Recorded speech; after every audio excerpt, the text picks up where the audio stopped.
Jadi kita harus menghindarinya kayak gitu. Nantinya ilmu ini akan sangat bermanfaat ketika kalian nanti skripsian atau nulis tugas, nulis makalah dan lain sebagainya kayak gitu. Jadi kita harus paham bagaimana cara mengutip yang baik dan benar dan bagaimana kita membuat daftar pustakanya kayak gitu.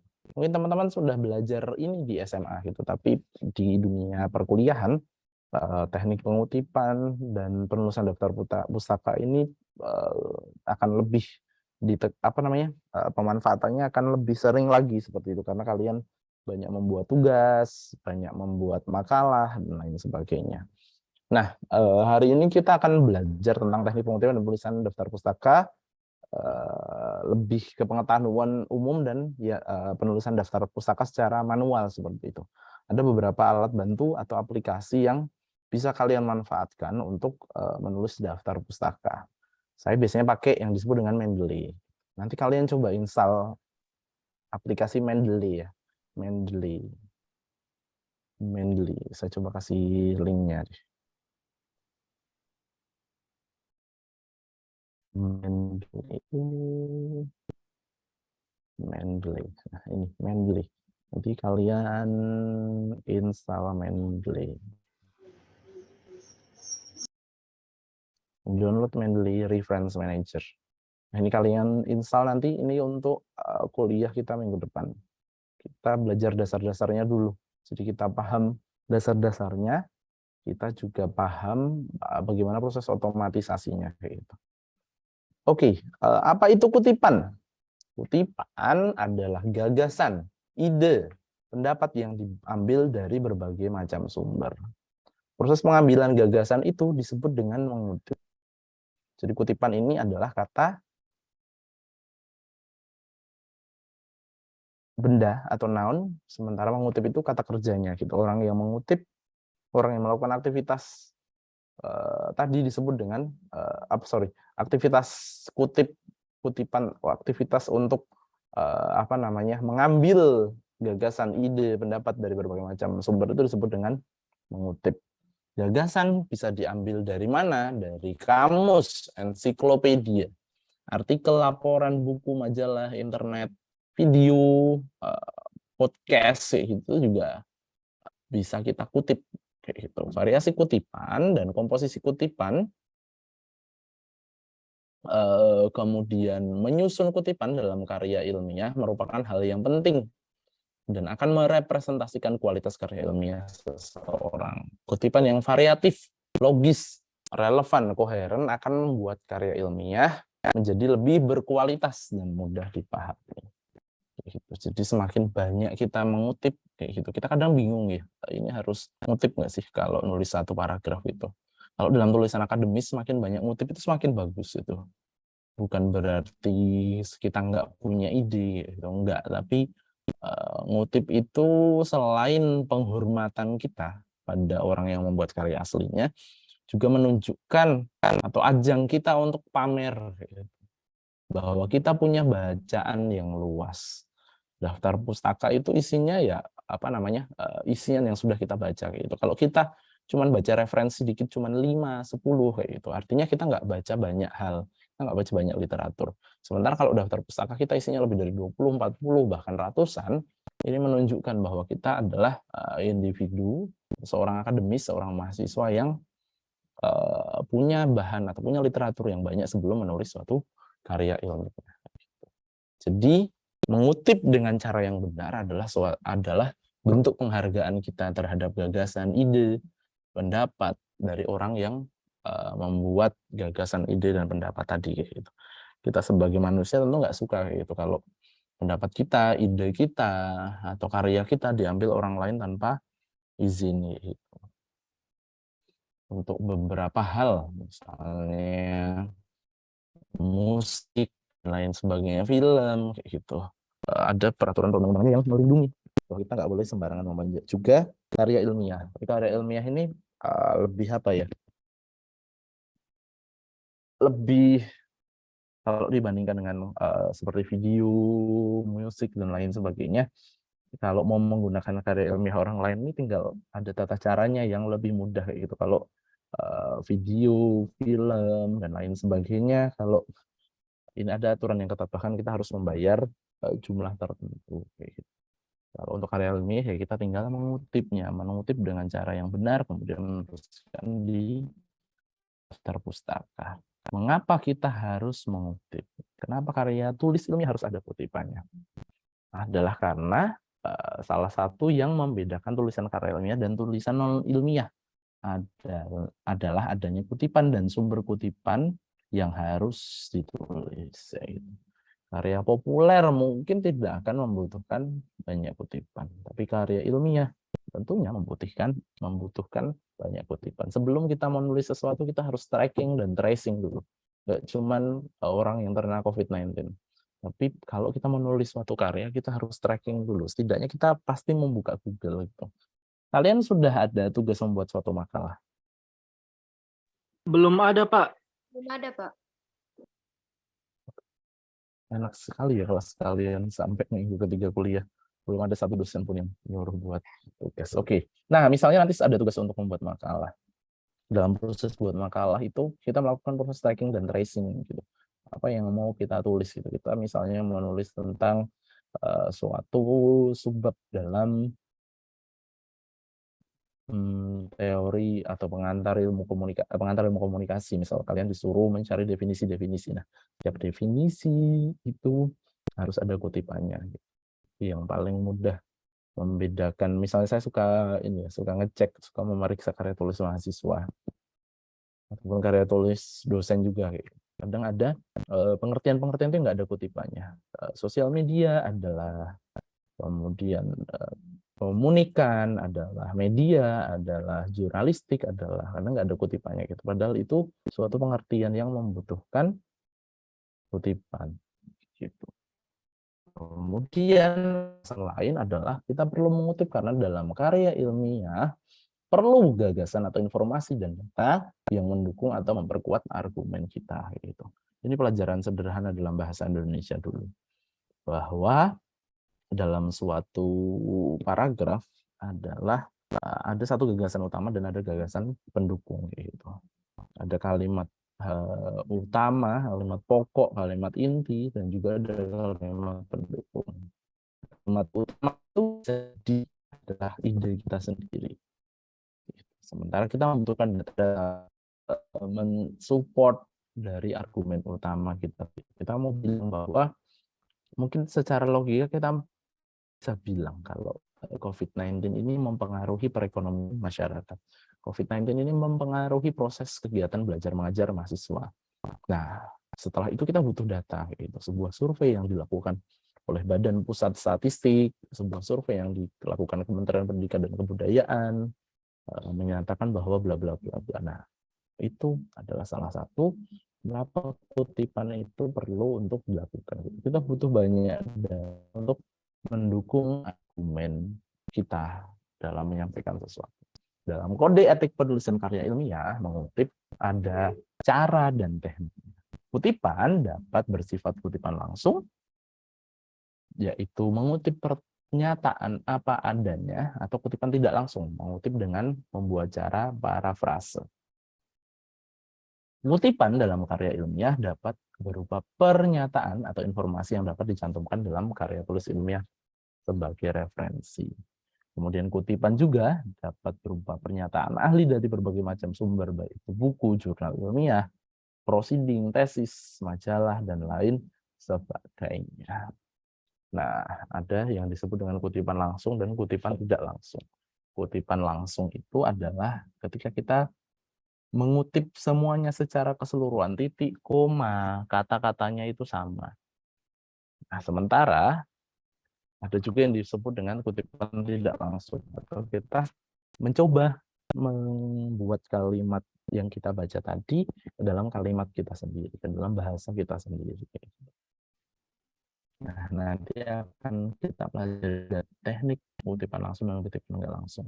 Kutipan langsung, apa cirinya? Adalah kutipan yang kurang dari 40 kata atau lebih dari, kutipan langsung yang jumlah katanya kurang dari 40 kata atau kurang dari 4 baris. Ketentuan penulisannya sebagai berikut. Pertama, ditulis dalam teks dengan mengikuti jarak spasi yang diikuti. Kemudian diapit dengan tanda petik, kemudian sumber kutipan dapat diletakkan di awal atau di belakang. Peletakan sumber kutipan di awal adalah nama sumber di luar tanda kurung, sedangkan tahun, terbit, dan nomor halaman ditulis dalam kurung. Bila sumber kutipan adalah di belakang, nama, tahun, dan halaman diketik dalam kurung. Contohnya seperti ini yang di awal. Menurut Rida Laksana tahun 2001.2.231, dalam terminologi linguistik, wacana adalah suatu bahasa yang lengkap, bla bla bla. Nah, ini kalau kurang dari 40 kata, kita ngikut atau memasukkannya ke dalam paragraf kayak gitu. Atau kurang dari 4 baris tadi, kita harus memasukkannya ke dalam paragraf. Kalau lebih dari itu, kita harus membuatnya biasanya 1 spasi. Gitu. Kemudian jangan lupa dikasih tanda petik. Nah, yang jangan lupa lagi, kita harus mencantumkan penulisnya gitu. Kalau kita mau naruh di awal, berarti penulisnya di luar kurung, kemudian tahun dan halamannya di dalam kurung.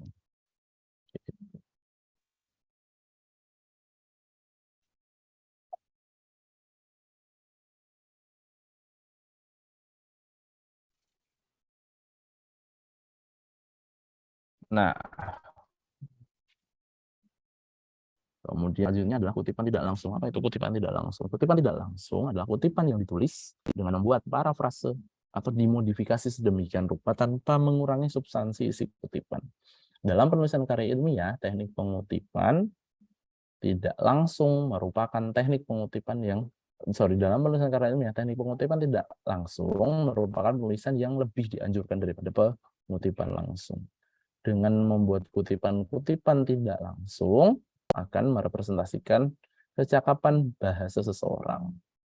Kayak gitu. Jadi yang lebih dianjurkan adalah kutipan tidak langsung. Gitu. Apalagi sekarang ada suatu alat namanya Turnitin, gitu, bisa memeriksa plagiasi kita, tingkat similarity yang kita tulis dengan dokumen lain yang sudah ada di internet, repository, jurnal artikel, dan lain sebagainya. Jadi hati-hati menulis, karena setiap dosen dia punya akun Turnitin, itu bisa memeriksa tingkat similarity atau tingkat plagiasi tulisan kita dengan kesamaannya dengan tulisan-tulisan lainnya. Maka dari itu kita perlu memparafrasekan, kita perlu mengubah suatu kalimat menjadi kalimat milik kita sendiri.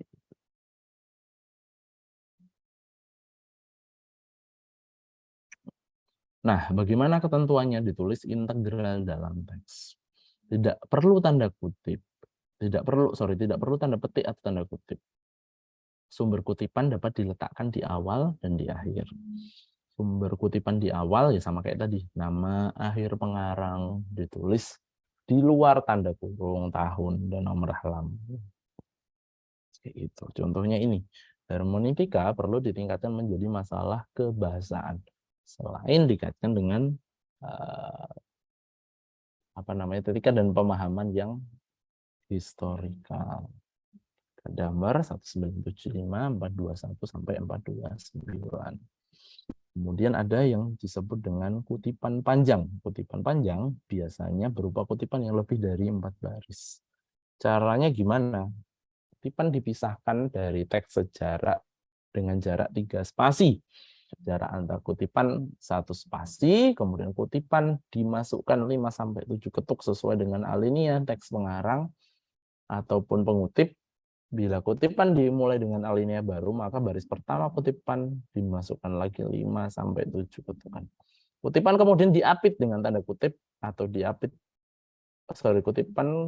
kutipan diapit oleh tanda kutip. Di belakang kutipan diberi sumber kutipan. Contohnya seperti ini gitu. Ini teksnya ya, maksudnya paragrafnya. Nah, ini kutipannya gitu. Kita tulis 1 spasi, kemudian kita buat menjorok. Disebut dengan kutipan langsung. Jadi kutipan ada macam-macamnya. Kutipan langsung, kita cek dulu apakah dia lebih dari 4 baris atau 40 kata atau kurang dari 4 baris. Kalau kurang dari 40 kata atau 4 baris, kita masukin ke paragrafnya. Kalau lebih dari 4 baris atau 40 kata, kita buat satu spasi kemudian menjorok. Kemudian kalau kutipan tidak langsung adalah kutipan yang kita parafrase, kita bahasakan ulang dengan bahasa kita sendiri.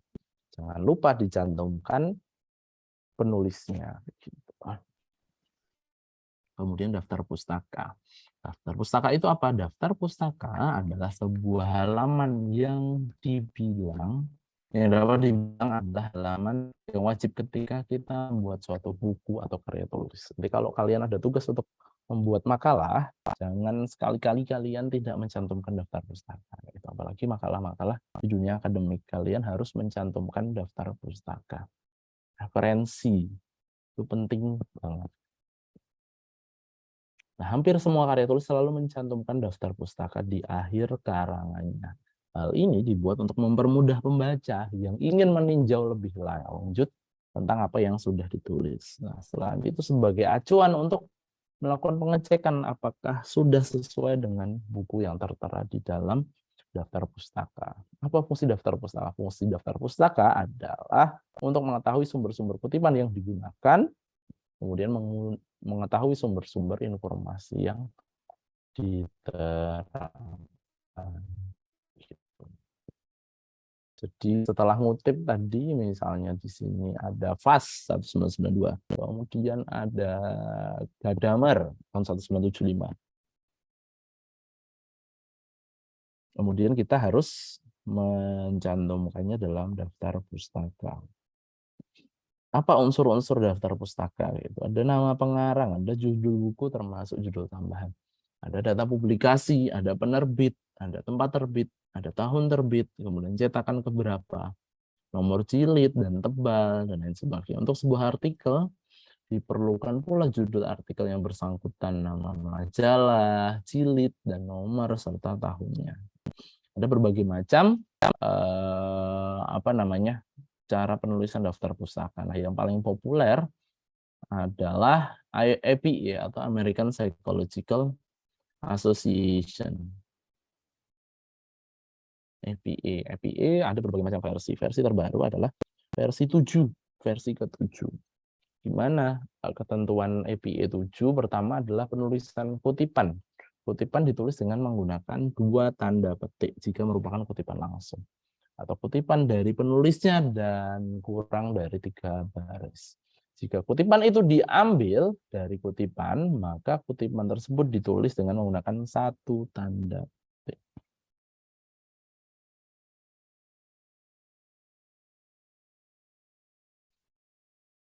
Jadi misalnya kita mau ngutip langsung tadi 2 tanda petik.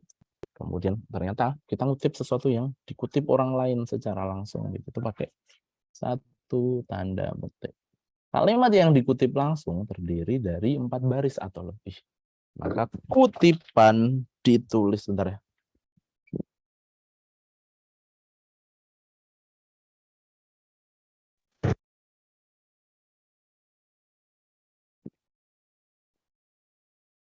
Kalimat yang dikutip langsung terdiri dari 4 baris atau lebih, maka ditulis tanda kutip dan diketik dengan jarak 1 spasi.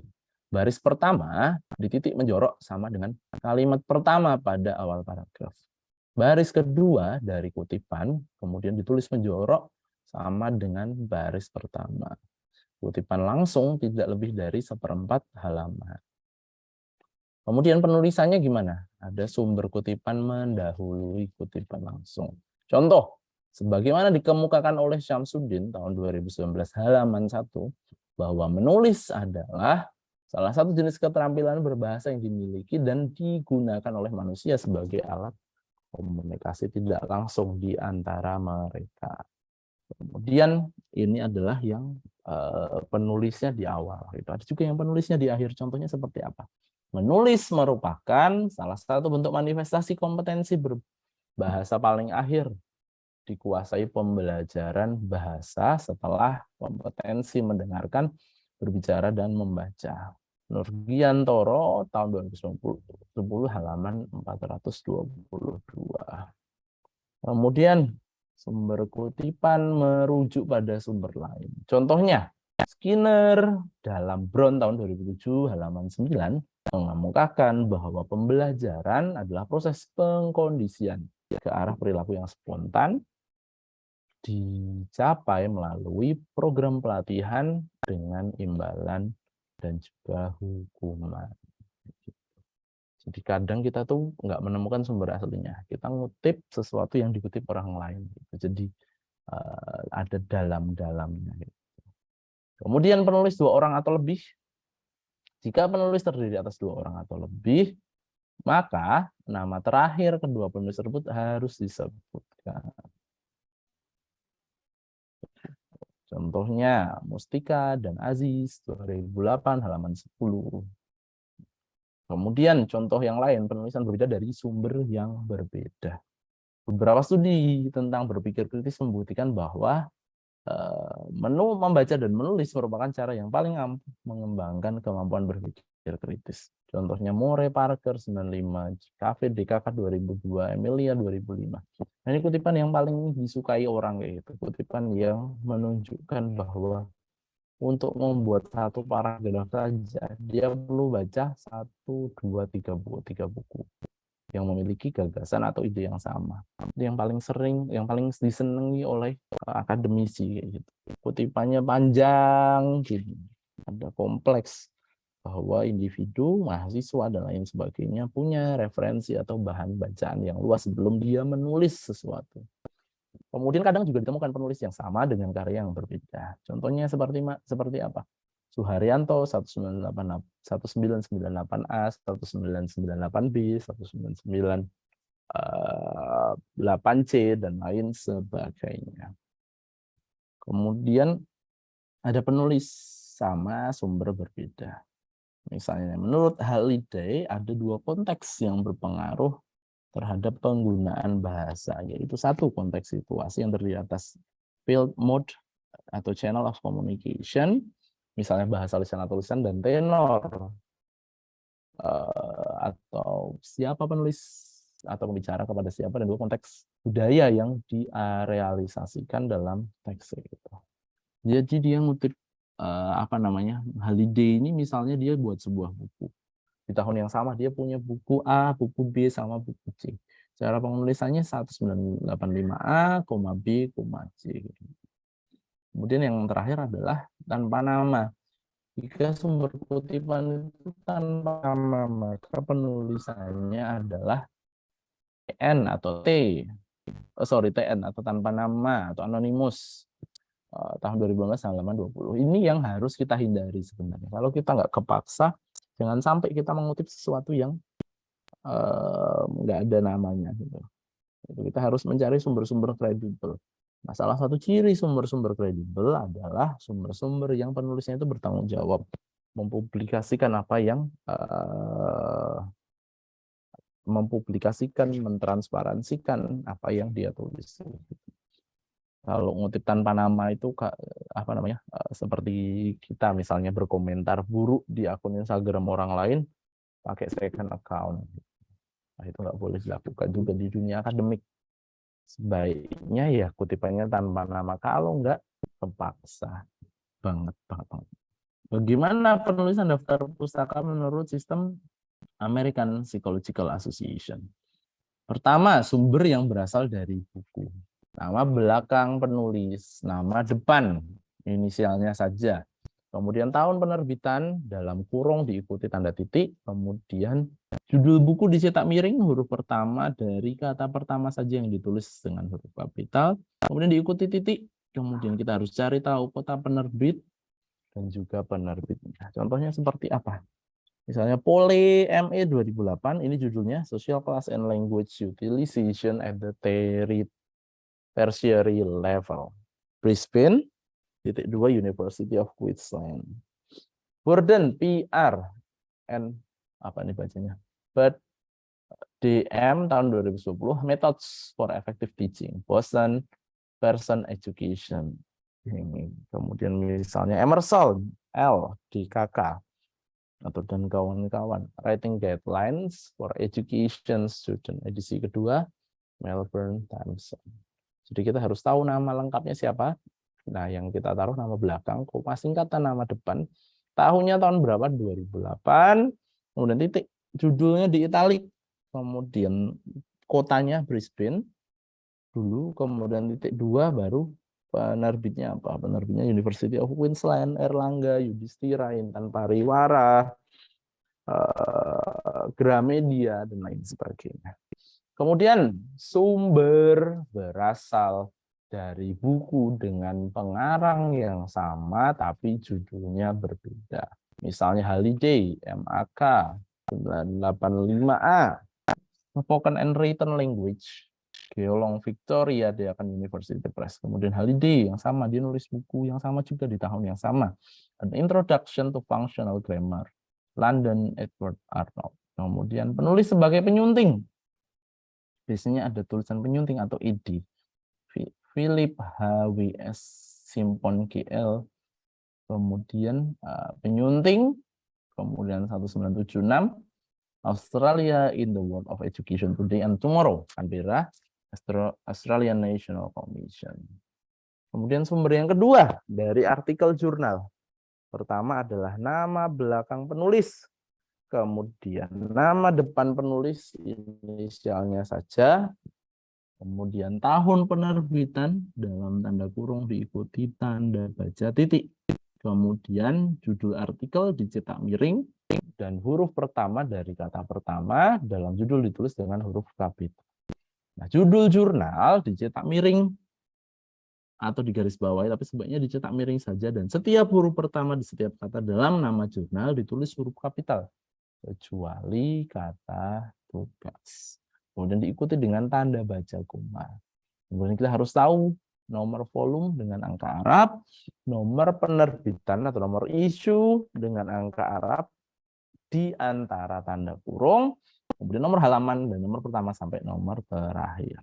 Misalnya, Setiawati L tahun 2012, titik, a descriptive study on the teacher talk at EYL Classroom. Konapelin Journal Indonesian of Applied Linguistics, volume 1, nomor 2, halaman 176 sampai 178. Gitu. Ini agak salah, harusnya judulnya dicetak miring. Kemudian sumber dari internet gimana? Pengarang atau karya perorangan, pengarang atau penyunting, tahun, judul, jenis medium, kemudian tersedia di alamat internet, tanggal diakses. Contohnya apa? Thomson A 1998, The Adult and the Curriculum. Online, ada kata online-nya. Tersedia di website mana, kemudian diakses kapan.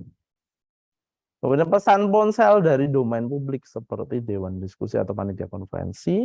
Bisa juga dikutip pengirim ponsel, tahun, judul pesannya apa, nama kegiatan pertemuan atau diskusi atau konferensi. Contohnya ini, Bower W 2013, Pre-Congress Institute List Online, the 4th International Systemic Functional Congress. 30 Juni tersedia di website mana, seperti itu. Kemudian sumber skripsi, tesis, disertasi, publikasi Departemen Proceeding dan surat kabar. Nah, susun urutan penulisan daftar pustaka sama dengan penulisan daftar jurnal. Rahman A 2008, Teachers and Student Code Switching in English as a Foreign Language Classroom. Kita tulis apakah tesis, apakah skripsi atau disertasi. Kemudian di mana fakultasnya? Itu kadang-kadang sekolah pasca sarjana. Kalau FISIP, tulis FISIP. Universitas Pendidikan Indonesia, Bandung. Kemudian pemerintah, misalnya kementerian. Kalau dulu namanya departemen, kalau sekarang kementerian. Tapi dokumen-dokumen yang lama itu masih namanya departemen. Misalnya Departemen Pendidikan dan Kebudayaan, tahun 1998, judulnya harus italik. Tunjuk pelaksanaan beasiswa dan dana bantuan operasional. Jakarta, Depdikbud. Kemudian sumber dari proceeding, ini sama kayak jurnal.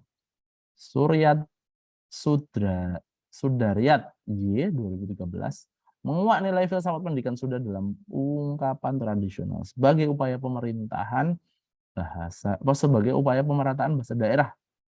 Dalam siapa? Penyuntingnya siapa? Kemudian nama konferensinya apa? Maksudnya seminar tahun linguistik Universitas Pendidikan Indonesia Bandung, UPI Press, halaman berapa. Kemudian surat kabar Sujatmiko IG 2013 Reformasi Kekuasaan dan Korupsi. Kapan tayangnya?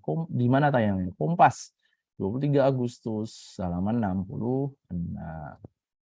Gitu. Tadi cara mengutipnya. Nah, kalau ini hanya PPT saya, ada yang full guideline-nya kayak gitu. Biasanya mengikuti pedoman akademik universitas. Tapi sepertinya karena Unsri nggak punya, kita biasa mengacu ke LIPI atau Lembaga Ilmu Pengetahuan Indonesia.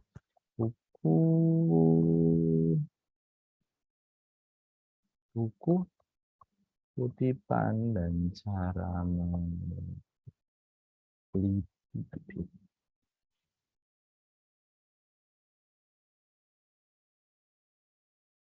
Nah ini panduan penulisan kutipan dan daftar pustaka LIPI. Kalau kalian ada bingung, kalian langsung cek di sini aja.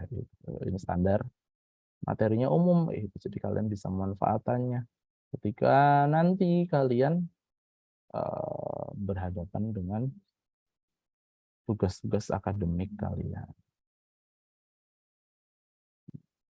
Zoom-nya aja, zoom. Coba saya tulis kolom.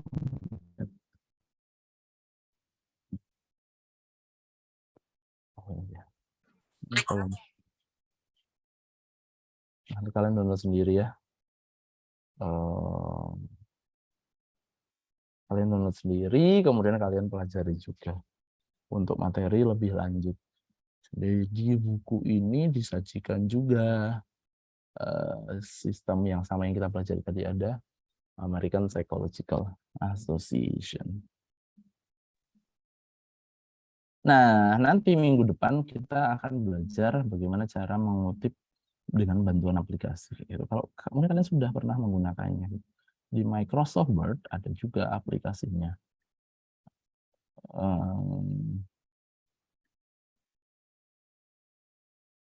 Di reference, kemudian kita insert satu-satu dulu.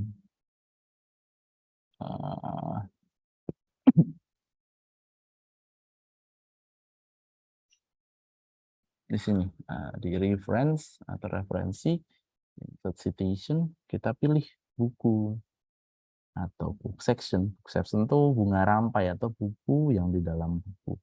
Ini ada artikel jurnal, ada proceeding, conference proceeding, report, website, document from website, electronic source, art, sound recording, performance, film, interview, patent, case, miscellaneous.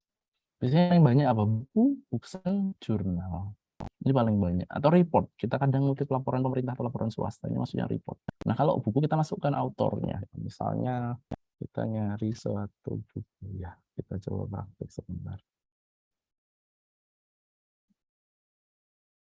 Kalian kan pasti otomatis ya gitu. Nah, kita coba nyari satu buku-buku apa ya. Ada yang mau usul suatu judul buku? Misalnya pengantar ilmu komunikasi. Coba.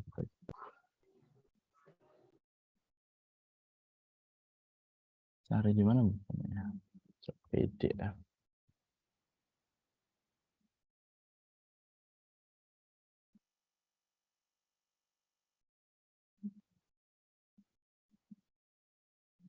Misalnya ini coba kita lihat.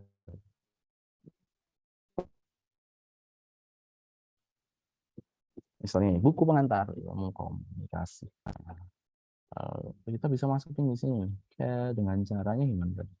Reference, kemudian insert citation. Karena ini buku, maka kita pilih di atasnya itu buku.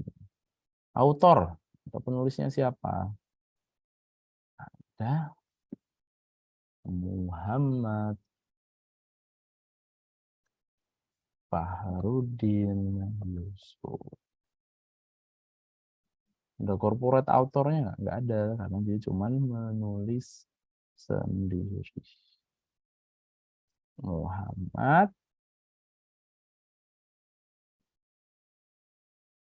autornya kita tulis nama terakhirnya dulu, Yusuf nama terakhir.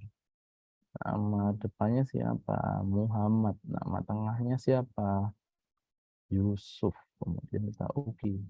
Kalau lebih dari satu pengarang, izin Pak, halo. itu Muhammad salah ketik. Oh ya, sorry. Thank you. Muhammad. Tapi kalau lebih dari satu pengarang, kita tinggal nambahin. Kita okekan dulu. Kemudian title, judul bukunya apa. Pengantar, ilmu, komunikasi.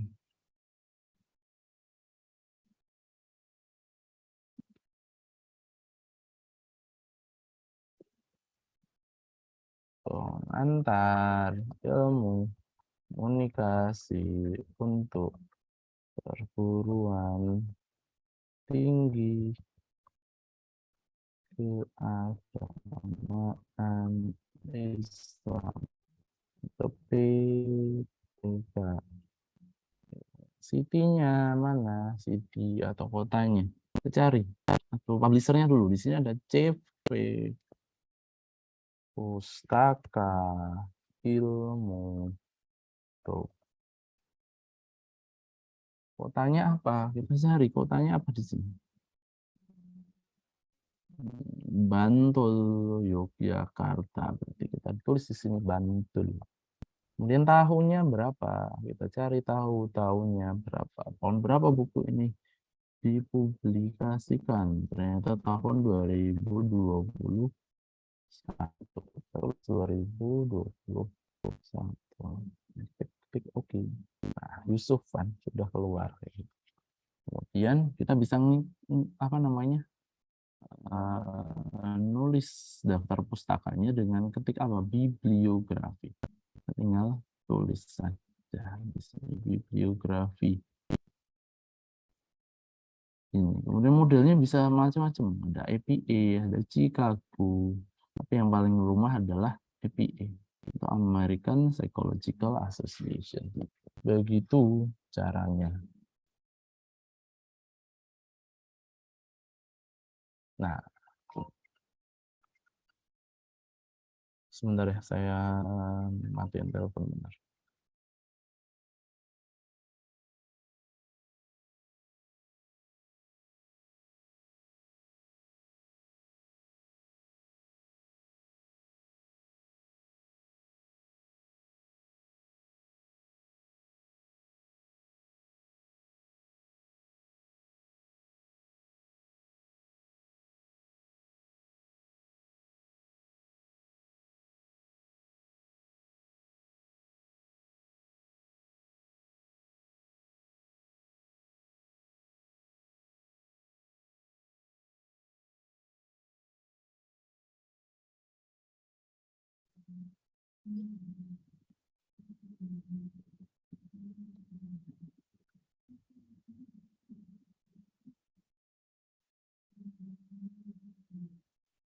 Nah, kita bisa surprise.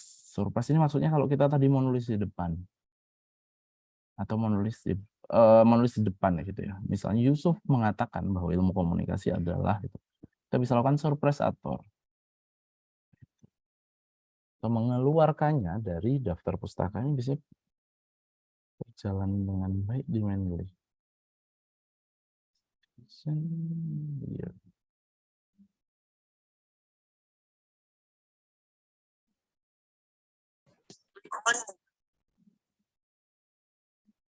Kita keluarkan di sini kalau mau apa namanya Yusufnya di luar gitu, kita tinggal tulis aja hilangkan malah Yusuf tahun 2021 mengatakan bahwa bla bla bla. Nah, ini tadi kalau mau kutipan di depan kan seperti ini nih. Caranya edit citation, kemudian surprise author dan title. Sementara kalau kita mau kutipan yang di belakang ya caranya seperti ini. Seperti biasanya. Yusuf. Tapi ini tempatnya di belakang. Kemudian kalau jurnal artikel gimana? Coba kita cari jurnal artikel. Artikel jurnal itu kadang sudah ada kutipannya di websitenya gitu. Jadi kita tinggal kopas saja. Misalnya jurnal ilmu komunikasi bahasa Indonesia. Kita mengutip suatu artikel di sini. Misalnya ini. Aktivisme digital dalam konteks penggalangan donasi fandom BTS Army di Indonesia melalui Twitter. Di sini sudah ada how to site. Ini tinggal kita kopas sebenarnya. Di bawah itu ada how to site. Misalnya kita mau ngutip tulisan ini, kita paste aja gitu. Tapi kalau nggak ada ya kita tulis manual. Caranya gimana? Kita selidiki. Reference, kemudian insert citation,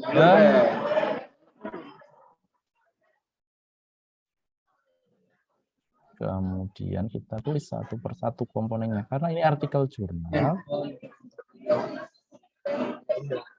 Jangan aja ya. Apa? Oke.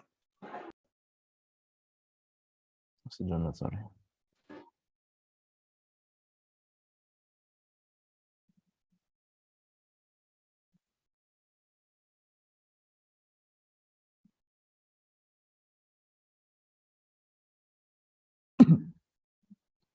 Misalnya ini adalah artikel jurnal. Maka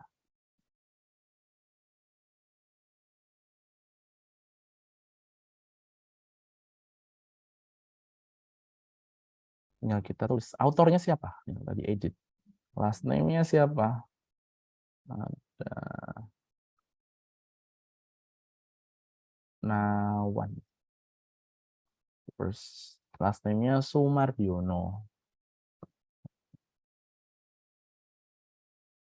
Misalnya kita mau nambah misalnya Santoso, Anam, tinggal ketik plus di sini. Tapi kalau mau ngatur tinggal klik minus. Santoso Anang Dwi, oke. Kemudian title-nya apa? Tinggal kopas saja aktivisme digital. Oh sorry, tadi belum diubah, harusnya article in a journal. Jadi kita pindahnya di sini. Apakah itu buku atau jurnal? Kita harus bisa mengidentifikasinya. Kemudian jurnal name-nya apa? Nama jurnalnya adalah Jurnal Komunikasi.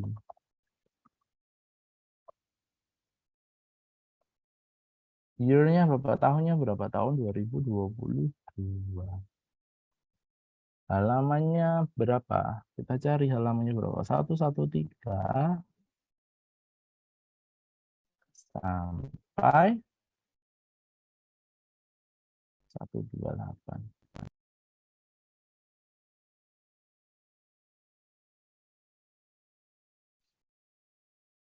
Nah, publisher-nya siapa? Kita cari di mana ini terbit. Ada Universitas Islam Indonesia. Kemudian city-nya mana? Yogyakarta. Mande ini nggak perlu. Volume isu perlu banget ini. Volumenya berapa? 16. Isu atau nomor itu sama. Kemudian klik 2. Terus setelah oke, kita klik oke. Sumardiono. Kemudian kita perbaharui daftar pustakanya dengan klik biografi. Jadi tadi ada Yusuf, kemudian ada Sumardiono. Jadi kita hapus dulu saja biar nggak terdouble.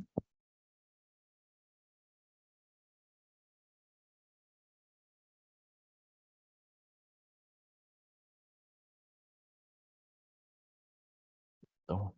Begitu juga dengan yang lain nantinya. Kita tinggal menyesuaikan aja itu. Kemudian kita isi komponen apa saja yang dibutuhkan. Gitu. Sampai sini ada yang mau ditanyain dulu? Pak, izin bertanya, Pak. Boleh. Saya masih bingung tentang yang bagian kutipan yang lebih dari 40 kata, Pak. Di situ ada tadi soal 5 sampai 7 ketukan. Ketukan yang dimaksud di situ apa ya, Pak? Terima kasih. Oh, oke. Ketukan yang dimaksud di situ adalah menjoroknya tabel tadi ya. Misalnya kita mau ngutip tulisan Bapak ini gitu. Ini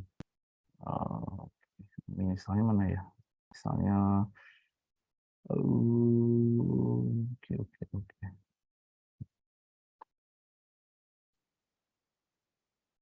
Misalnya kita mengambil dalam buku tadi. Bentar saya share screen dulu.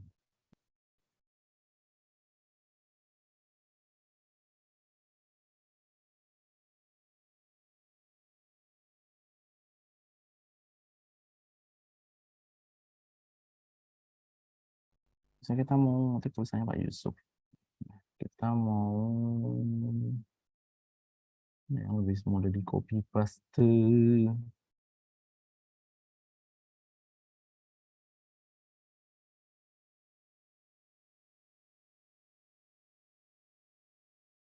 Nah, misalnya ini.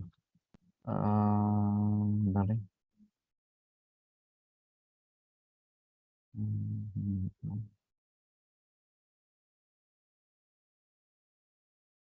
Misalnya mudah komunikasi. Misalnya katakanlah ini 40 kata. Gitu.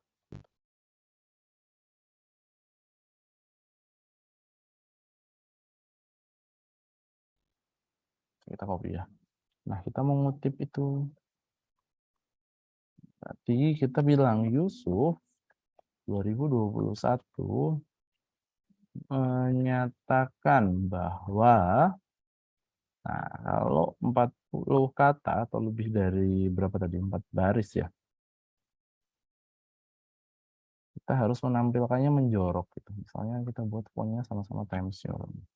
Times New Roman 12 itu. Nah, ketika ini adalah kutipan langsung, maka kita buat satu spasi. Satu spasi, kemudian yang dimaksud dari 40 ketukan tadi, 7 ketukan tadi adalah menjorok seperti ini.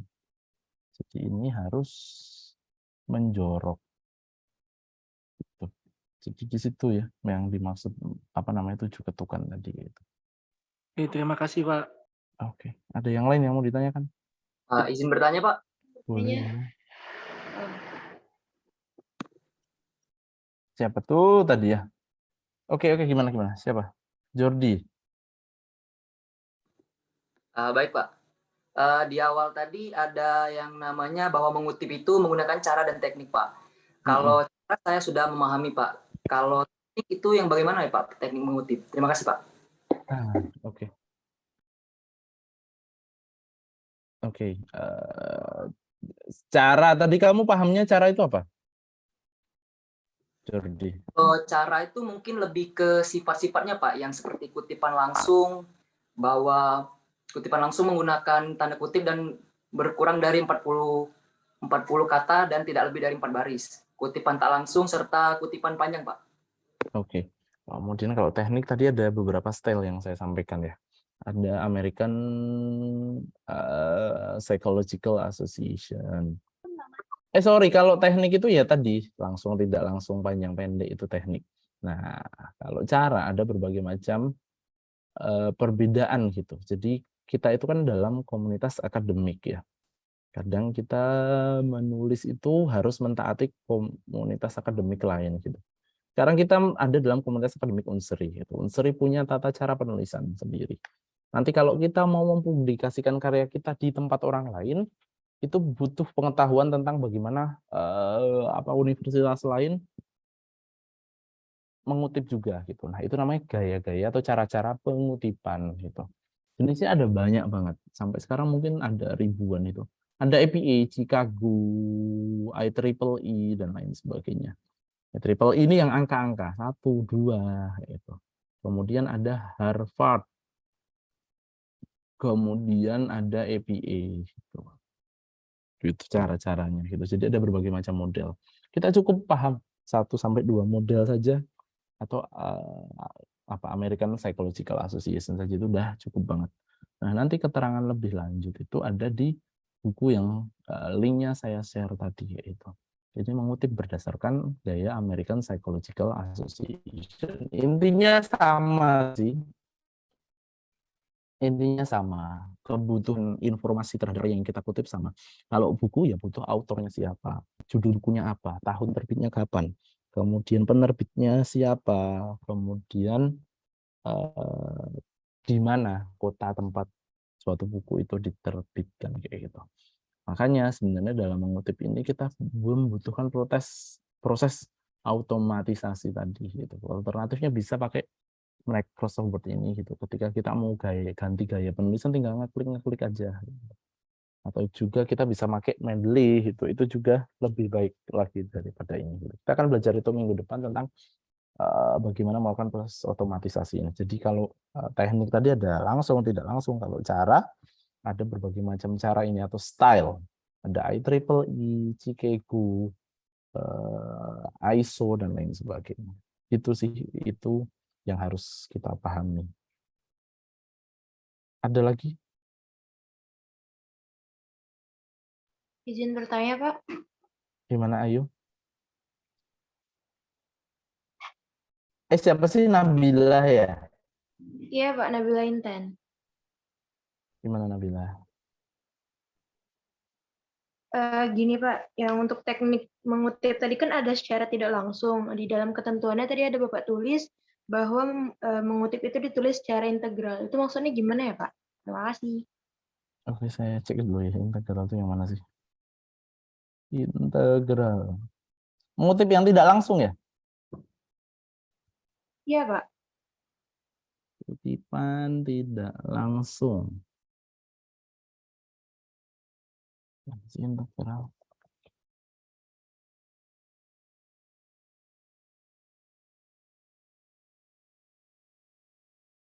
Oh, maksudnya integral dalam teks itu langsung dalam teks itu loh. Tidak usah di dalam paragraf yang berbeda gitu. Kita nggak perlu misalnya pakai adalah, bahwa, kayak gitu loh. Jadi ya langsung dalam teks itu kita parafrase. Itu. Jadi maksudnya integral itu adalah, bentar saya share screen dulu. Misal kita buka satu karya tulis ilmiah. Misalnya ini ya. Maksudnya integral itu ya langsung masuk kesatuan ke dalam teks itu. Misalnya ini yang dimaksud dengan integral gitu. Kita nggak perlu adalah, bahwa gitu. Kemudian yang lain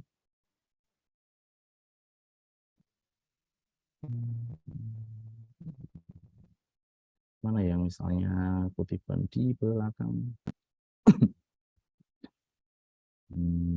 Misalnya Kim ini juga masuknya integral.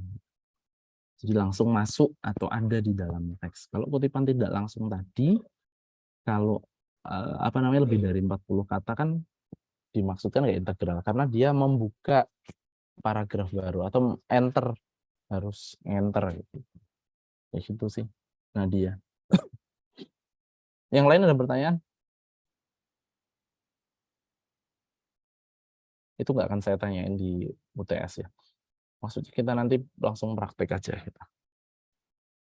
Dan ada pertanyaan lagi? Tadi kayaknya ada yang raise yang lagi namanya Ayu. Izin bertanya, Pak. Boleh, Ayu gini. Tadi kan di kutipan tidak langsung itu ada parafrasa atau membuat dengan kalimat tersebut dibuat dengan bahasa sendiri, Pak. Nah, itu untuk daftar pustakanya itu ditulisin juga nggak referensinya? Iya, nanti kalau parafrase itu ya harus dicantumkan juga kayak gitu. Misalnya kita mau parafrase, ada sekarang beberapa fasilitas online paraphrasing gitu. Tapi kalau yang bahasa Indonesia itu biasanya nggak bagus. Aduh. Misalnya ya, parafrase. Kita harus tetap mencantumkan sumbernya. Meskipun, karena idenya kan masih ide dia, parafrase Indonesia. Itu alat parafrase misalnya. Nah, kita bisa copy paste di sini.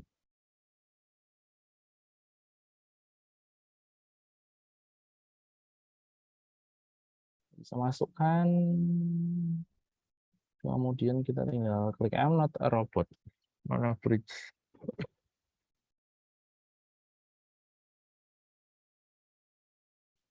verify parafrase sekarang. Biasanya jelek sih kalau Indonesia. Dufet mendefinisikan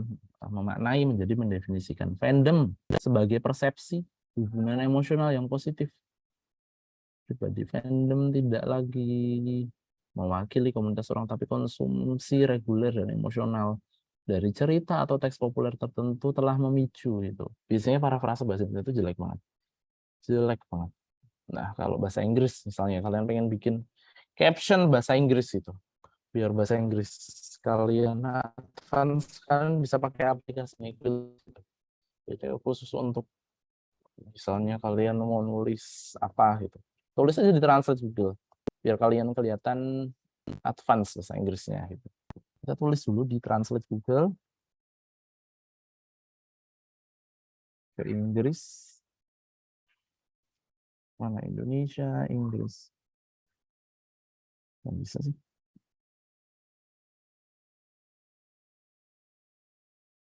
Nah, misalnya ini ya, kita tinggal klik di sini nih. Kalau ini parafrasenya bagus banget, yang bahasa Inggris ini, karena polanya jelas.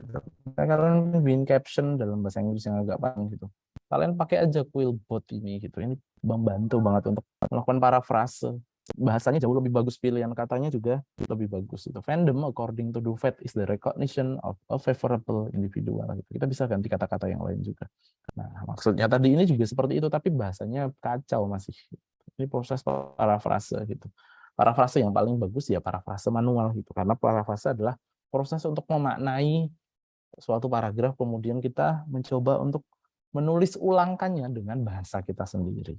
Mengutip atau tidak, jawabannya menulis dari daftar pustaka atau tidak, jawabannya menulis gitu, karena idenya dan gagasannya itu adalah ide orang lain, bukan ide kita sendiri. Begitu Ayu dan teman-teman. Ada yang mau ditanyakan lagi?